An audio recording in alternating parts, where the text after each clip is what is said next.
Does anyone know a good plumber? I fucked up one of those stupid ritual things that everyone is doing, and now my shower head is leaking. Also, there's some faceless guy in my kitchen. My landlord comes tomorrow, and he's going to kill me. Especially because I also have a cat, and I'm not even supposed to have pets. It all started when I was drunk messaging this girl on Tinder. She said that the only way we would meet up was if I did this ritual thing where I summon a ghost or some shit. I think she called it mea culpa or something. Actually, her exact message was, "The decaying flesh will not rest. I am the Alpha and Omega. I have seen the haunting, burning cities consume the earth. Our souls will meet when darkness spills. Mea culpa, mea culpa, mea culpa." You know, she was a weird chick. At least, I think she was a girl. I couldn't really see her face. Her picture was just a black background with two shiny dots that kind of looked like eyeballs. You could sort of see some features, but it looked like her face was gray and I couldn't really see her mouth. But she had really good skin. I wasn't about to rally for pizza face. So anyway, I weighed the pros and cons of spooky rituals versus trampoline booty as best I could on 5 shots of Patron. It was totally worth it. I set my cell phone to 3:26 a.m., but since my phone is a 2005 Motorola Razr that was dropped in the toilet several times, it went off at 4 a.m. Fuck. I decided to go through with the ritual anyway. I was also supposed to have a friend with me during this thing, but my bestie recently got incarcerated for selling heroin on the corner of Patterson Park and Eastern Avenue. Shout out to my main man Roscoe, I guess. Anyway, I sat up and turned off my alarm, but the moment I turned it off, I drunkenly passed out again. I woke up 20 minutes later and actually got out of bed this time, stumbling around the room in the dark because apparently you're not supposed to turn on the lights, because if you do, a ghost will pop out. Ooh! I was supposed to find a candle and light it, but my hangover just made me trip over one of the several candles I placed on my floor. Eventually, I gave up and flipped the lights on, grabbing a candle from my desk. I squinted out my window to see what my ghetto Baltimore neighborhood looked like at 4:20 a.m. The street was empty, except for some rando wearing a black robe and a giant pointy black hat.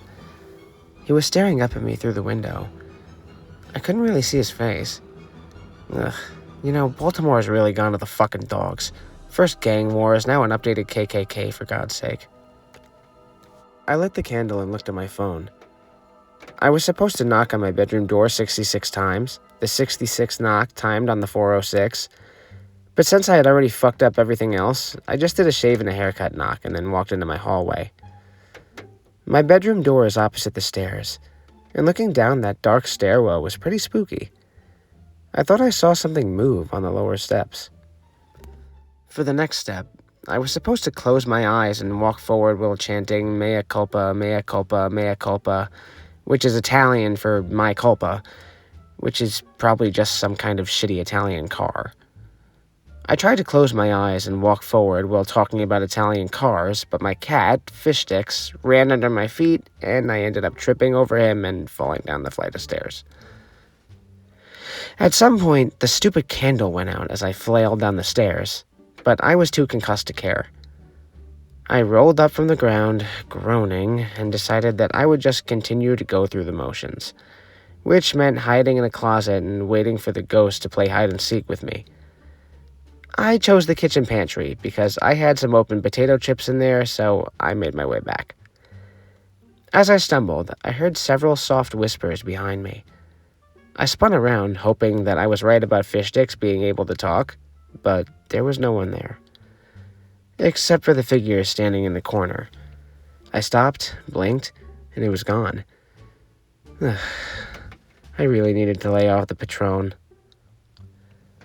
As I honed in on the closet, the alcohol and concussion finally caught up with me and I stumbled to a stop, doubling over and vomiting watery Patron all over my kitchen floor. Fuck, my ass was landlord grass. The hellish combination of alcohol, concussion, post-vomit, and looming eviction notice caused my emotions to go haywire, and I unleashed a violent sob, mucus and tears rivering down my face. Then I heard a noise outside the kitchen. My eyes fell on the kitchen window, and I spied that stupid gang member KKK dude in my backyard, still staring at me. I must have looked like an idiot weeping in front of my kitchen pantry. Too ashamed to confront him, I just crawled into the pantry and shut the door. It was so cold in there, I froze my ass off. My air conditioner was probably broken. I definitely needed to call the landlord, but that would mean sedating fish sticks and stuffing him in a suitcase under my bed. At this point, I realized that I needed to reevaluate my life. Maybe I shouldn't drink as much. Maybe I should give fish sticks to a good home. Maybe I should find women with intellect and poise. Maybe I should move out of my shit neighborhood where KKK people roam around at 4 a.m. After going through an entire existential crisis in my pantry, I decided to say fuck it and end the stupid ritual. That Tinder girl wasn't even that hot anyway. And besides, I still had like 70 more ritual things to complete, which included lighting 8 more candles, stabbing a Japanese doll, and spinning around in a circle while screaming, "You're it! You're it!" This was all supposed to culminate in me going into my basement, sitting in front of a mirror, and looking into the mirror but not actually looking into it, which makes absolutely no fucking sense.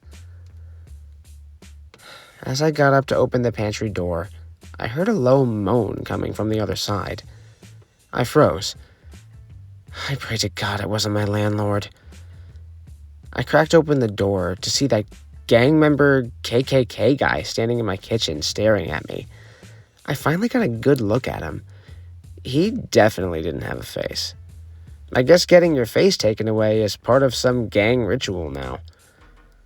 He didn't react to my presence. He just stared. I didn't know how the hell to deal with gang members or faceless KKK people, so I just stared back. We did this for about 5 minutes before I slowly inched my way out of the kitchen and back upstairs. He turned to watch me as I went, but didn't move. So, after that, I went up to my bathroom to take a shower, and now my shower head is leaking, which I blame on that stupid ritual. So, yeah, if you guys know any good plumbers in the Baltimore area, I would really appreciate it.